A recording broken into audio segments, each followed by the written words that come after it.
today is about cash and cash equivalents. So the definition of cash. Cash includes money or its equivalent that is readily available for unrestricted use. So cash includes cash on hand and cash in bank. So I know you are already aware of this class. What is cash? All of us have known already with the cash. So post-dated checks received by an entity do not qualify as cash because post-dated checks are not presently available for immediate use. For example, class, I have already my business and I issued to my supplier on post-dated check, which is a mode of my payment to my supplier. So I will issue the date of, like for example, that my supplier given me 30 days or 60 days. So starting October 1, which I get that, my suppliers delivers me the product, and I will issue a post-dated check since we have terms. My suppliers given me a term of 30 days. So I will issue October 31 or like November 1 for the post-dated check for my payment of the delivery of my product. So that is one way of one example of post-dated checks.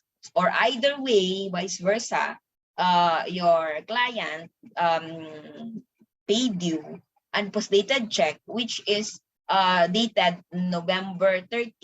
So you can encash that certain checks on November 30, not right away, not today, because the date of your check or the date of the check is on November 30, since that check is called post-dated check. Credit line. A used credit line is not included in cash, but rather disclosed only in the notes. Like for example, if you are having a business, vice versa, like I have a suppliers and I get certain products in my suppliers, then I have the credit line, which I presently I discussed that about the post-dated check, which is they give me a 30 days terms or 60 days. It depends on the agreement. Also vice versa, if you have some clients or customers that you are giving also a credit line. Unreleased checks drawn and post-dated checks drawn. When the checks drawn are either unreleased or undelivered to the payee or post-dated, no payment has actually been made. Therefore, an adjusting entry is needed to revert the unreleased check or post-dated check back to cash and accounts payable. So stale check are reverted back to cash. So stale check, like for example, I issue a check on my clients and then my clients forgot to deposit it or forgot to encash the certain check. After 3 months, he just remembered that he or she kept a check that I have paid on his on his drawer. So when the time that he went or goes to the bank for encashment of that certain checks, the problem is that certain check is already stale check, because the stale check, I think for now it's 3 months, but before it's 6 months. So after 6 months, you have to ask first or again return that stale check to your to the one who issued to you, and then ask another checks for replacement for it. Or vice versa, if I have suppliers also that forgotten the check to encash, and then the supplier will ask me for replacement again. Equivalents are short-term, highly liquid investment that are readily convertible to known amount of cash and which are subject to an insignificant risk of change in value. Only highly liquid investment that are acquired 3 months or less before maturity can qualify as cash equivalents.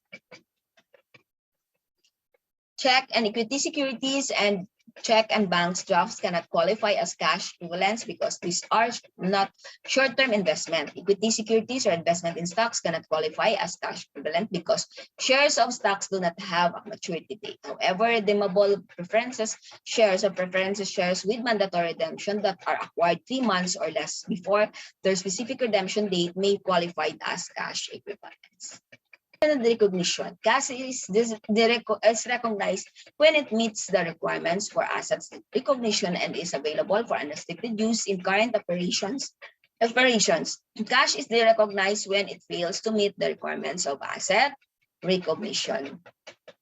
Presentation. Cash and cash equivalents are normally presented as current assets unless they are restricted from being exchanged or used to settle a liability for at least 12 months after the reporting period. Unrestricted cash and unrestricted cash equivalents acquired 3 months or less before maturity are combined and presented as one line item under the captions and cash equivalents. The breakdown of the line items is shown in the notes.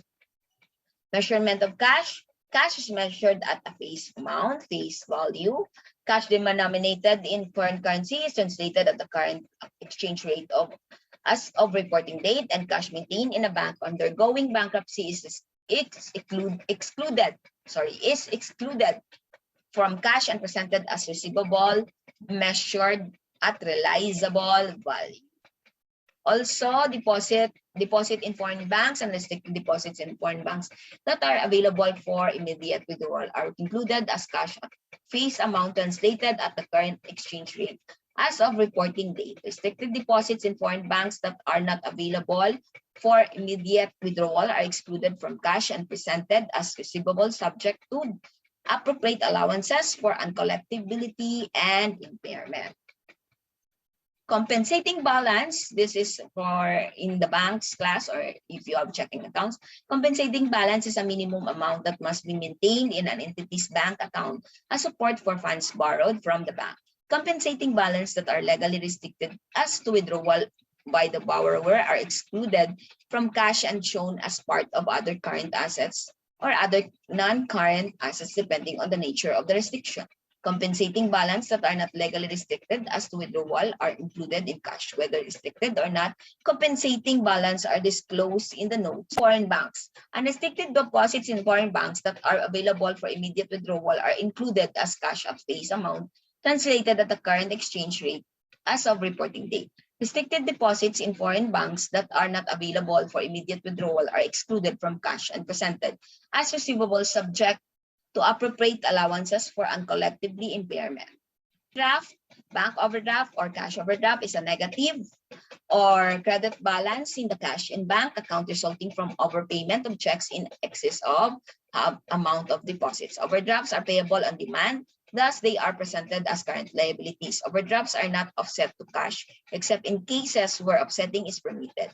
When 2 or more bank accounts are maintained in the same bank and one account results to an overdraft, the overdraft may be offset or deducted from the overdraft account with a positive balance, provided the other bank account is also unrestricted.